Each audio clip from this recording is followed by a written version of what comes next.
Assalamualaikum warahmatullahi wabarakatuh. Perkenalkan, saya Rina Safarinovia dengan NIM G 0025005 dan saya berasal dari kelompok A6. Pada kesempatan kali ini saya ingin memaparkan anatomi tentang organ-organ yang terkait dengan sistem digestif. Dan untuk nomor satu, Dava sedang maraton nonton One Piece dari episode 1. Ia melihat Zoro sering berlatih angkat beban dan punya perut six pack.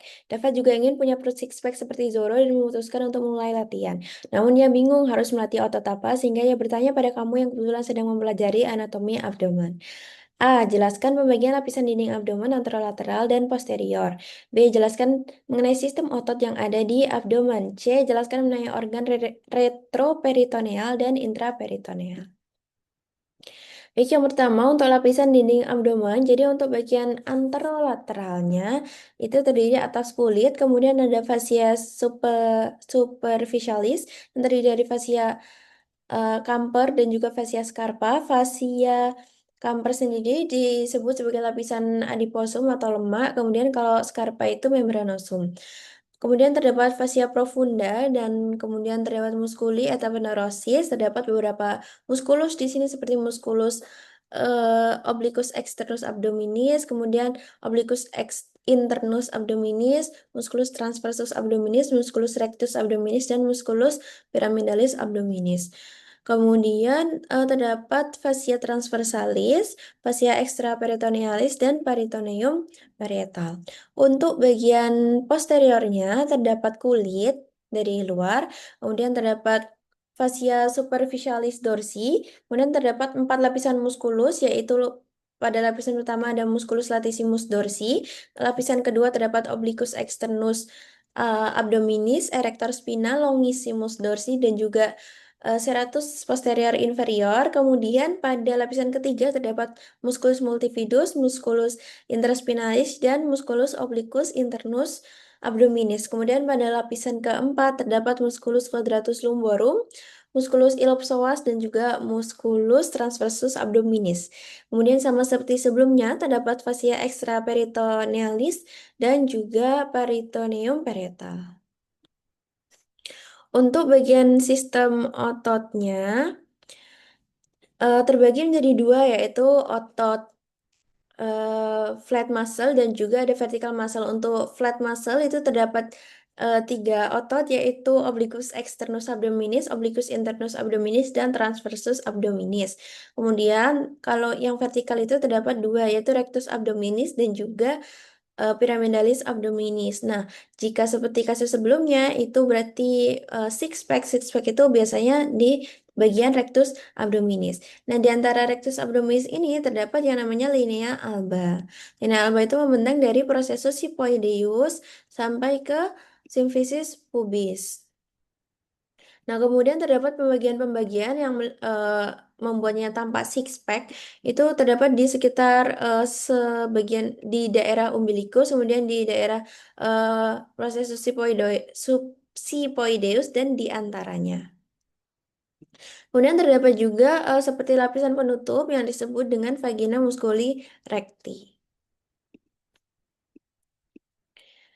Kemudian untuk organ retroperitoneal dan intraperitoneal, organ retroperitoneal sendiri merupakan organ yang tidak seluruh permukaannya itu ditutupi oleh parietal peritoneum. Kebalikannya untuk intraperitoneal itu semua atau seluruh permukaannya ditutupi oleh parietal peritoneum.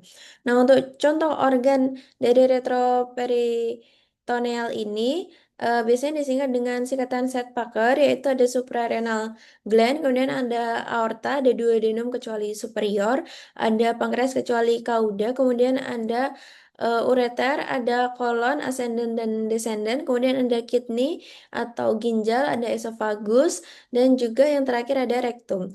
Kemudian untuk yang intraperitoneal berarti sisanya yaitu terdapat gaster, duodenum part superior, pankreas bagian kauda, kemudian ada kolon transversum, kolon sigmoideum, ada ileum, appendix, dan juga lien serta hepar.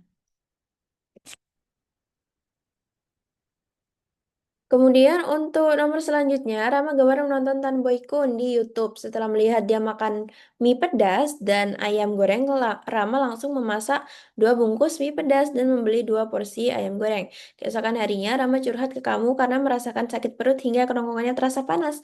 Kamu pun curiga Rama mengalami GERD. Jelaskan anatomi gaster beserta sphincter yang ada di gaster. Nah, untuk anatomi gaster sendiri terbagi jadi 4 bagian. Yang pertama ada bagian fundus di sini, ada bagian pars cardiaca yang di sini terdapat cardial notch. Habis itu terdapat badannya atau disebut corpus. Kemudian ada pars pylorica yang di sini terdapat kanal pylori dan juga antrum. Kemudian juga terdapat cekungan. Di sini ditemui ada cekungan yaitu curvatura minor yang mana nanti akan eh, terhubung dengan omentum minus. Kemudian di sini ada curvatura mayor yang terhubung dengan omentum maius. Untuk sfinkternya sendiri itu terbagi di gaster ini ada 2, bagian atas ini ada dan di bagian bawah sini juga ada. Untuk yang bagian bawah ini musculus sphincter pylorica sesuai dengan daerahnya yaitu dekat dengan pylori. Kemudian yang di bagian atas ini terdapat gastroesophageal sphincter. Nah, ketika terjadi GERD biasanya yang bermasalah itu di sphincternya ini. Jadi sphincternya ini melemah. Seperti itu ditambah dengan dia makan pedas, kemudian dia makan terlalu banyak sehingga asam lambungnya itu nanti akan cenderung meningkat.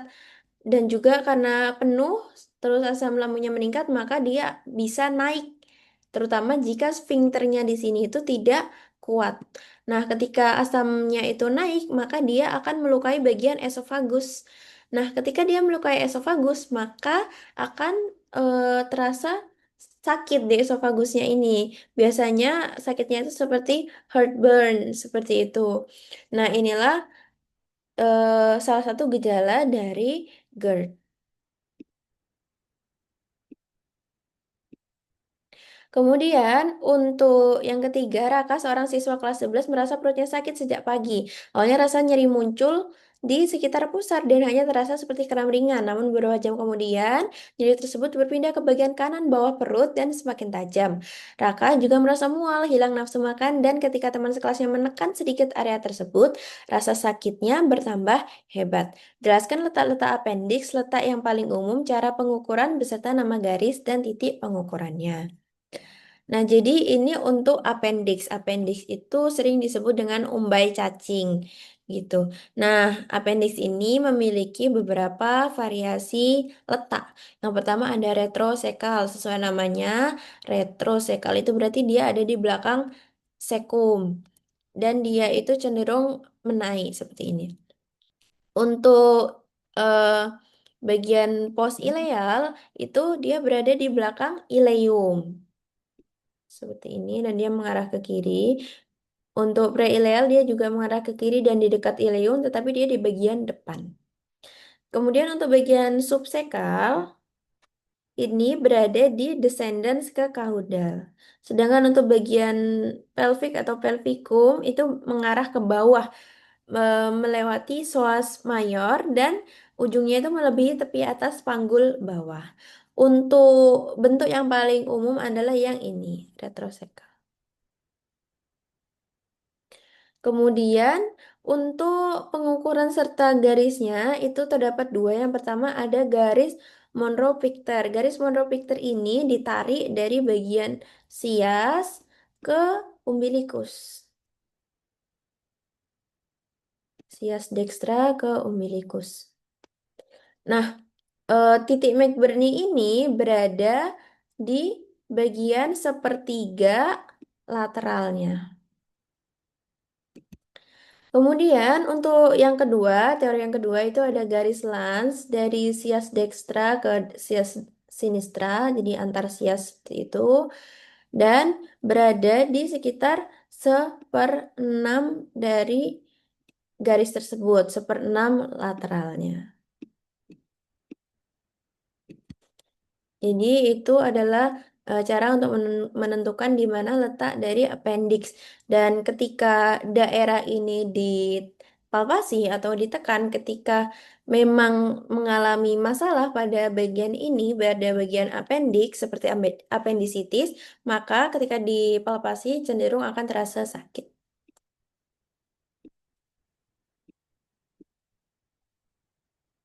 Baik, itu dia pemaparan tentang beberapa anatomi organ-organ terkait sistem digestif. Mohon maaf apabila terdapat kesalahan. Terima kasih dan wassalamualaikum warahmatullahi wabarakatuh.